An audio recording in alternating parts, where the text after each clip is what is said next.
A Amazônia. É muito comum quando a gente fala nesse termo vir à mente imagens muito unidimensionais, seja uma visão Disney ou uma visão Tarantino do tema. O fato é que a gente precisa dessas visões romantizadas e as pessimistas, sim, mas a gente precisa de um equilíbrio entre as duas. Então a gente vai fazer aqui 3 exercícios de imaginação para a gente começar a desmistificar um pouco isso daí, para saber o que a gente tem que de fato passar como instrução para as crianças, para os adolescentes, para quem está ingressando agora no setor ambiental como estudante dos cursos de engenharia, dos cursos de biologia, qualquer segmento relacionado ao meio ambiente. O primeiro exercício de imaginação é a gente pensar que um determinado pecuarista, um determinado produtor agrícola precisa de uma área de floresta para ele produzir ali o seu gado suíno, ovino, equino, o que seja, bufalino, ou então um produtor agrícola que quer plantar numa determinada área de floresta, soja, cana-de-açúcar, milho, feijão, café, qualquer cultura que ele queira inserir naquela área, naquela propriedade. Ele não vai poder manter essa floresta em pé de jeito nenhum. Ele vai comprar essa propriedade,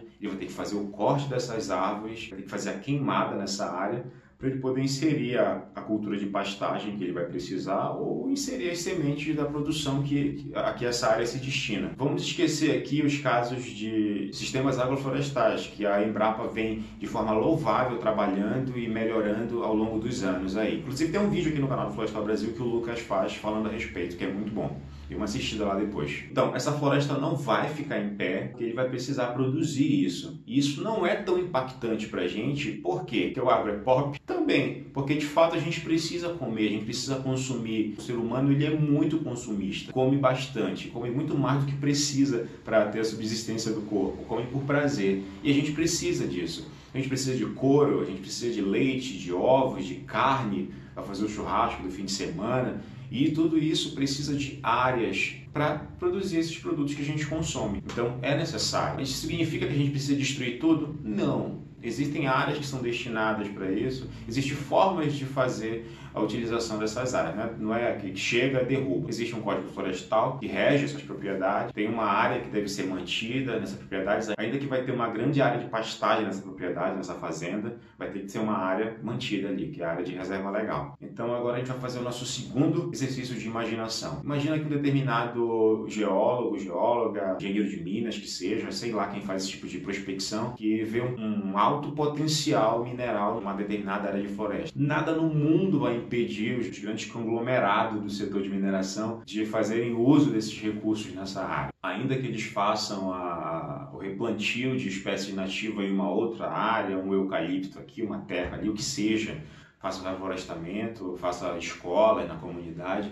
O fato é que eles vão utilizar aquela área e vão precisar derrubar essa floresta e deixar um buraco gigantesco ali. Então a gente tem que pensar que não é só a utilização do recurso por si só. Isso vai gerar emprego, isso vai gerar também matéria-prima para gerar produtos que a gente também consome.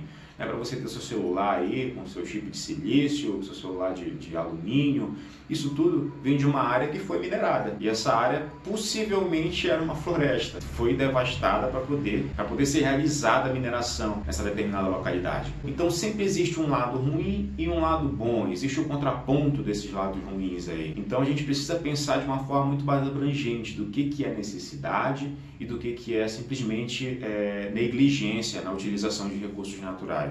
Agora, para o nosso terceiro e último exercício de imaginação, vamos pensar no madeireiro. Digamos que tenha um elevado índice de IP, que é uma espécie madeireira que tem um alto valor agregado. Digamos que tenha uma alta volumetria por hectare numa determinada propriedade, uma determinada área de floresta. O madeireiro vai chegar e vai derrubar tudo? Não, ele vai fazer isso através de um projeto de manejo florestal sustentável, que basicamente é uma forma sustentável de tirar esses recursos naturais que têm potencial comercial da floresta. Ele não vai cortar todas as árvores, ele vai tirar as espécies que têm potencial comercial, potencial mercadológico, né? Tem algum tipo de interesse, tem uma possível destinação dos produtos oriundos dessa espécie madeireira. Ele não vai retirar uma espécie simplesmente por tirar. porque ele é mau, né? Porque ele vai deixar ali na floresta para apodrecer. Não é isso, ele vai tirar o que ele precisa de fato vender, o que ele tem potencial de venda. Isso é feito através de profissionais que vão trabalhar, fazer manejo de fauna, vão fazer a seleção dos indivíduos. Tem remanescentes que vão permanecer na floresta para ter o incremento ao longo dos anos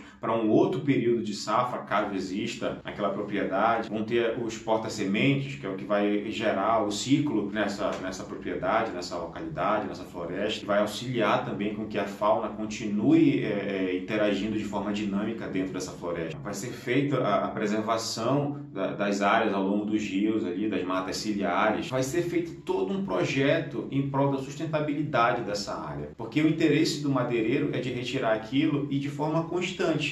Ele quer ter utilização comercial daquilo, mas de forma constante, porque se derrubar tudo aquilo, em breve vai ser queimado, em breve vai virar um loteamento, né? Vai virar moradia, vai virar fazenda, vai virar pastejo, vai virar área de produção familiar, qualquer coisa menos floresta. Então é uma visão muito errônea a gente achar que o madeireiro é realmente quem é o causador do desmatamento na Amazônia. O interesse do setor madeireiro é justamente que esse recurso seja de fato o que ele é, renovável ao longo do tempo. Então, se você tem alguma contribuição com esse assunto, coloca nos comentários aqui. Se tu gostaste da forma que foi abordado esse assunto, também deixa um comentário, deixa um like no vídeo aqui para ajudar o canal. E a gente pode estender isso para um outro vídeo, abordar esse tema novamente várias vezes, visto que esse é um tema muito complexo e tem uma ampla gama de segmentos de argumentação, seja do ponto de vista mercadológico, do ponto de vista de manutenção das comunidades tradicionais, enfim, comenta aí embaixo o que você acha a respeito e até a próxima. Valeu!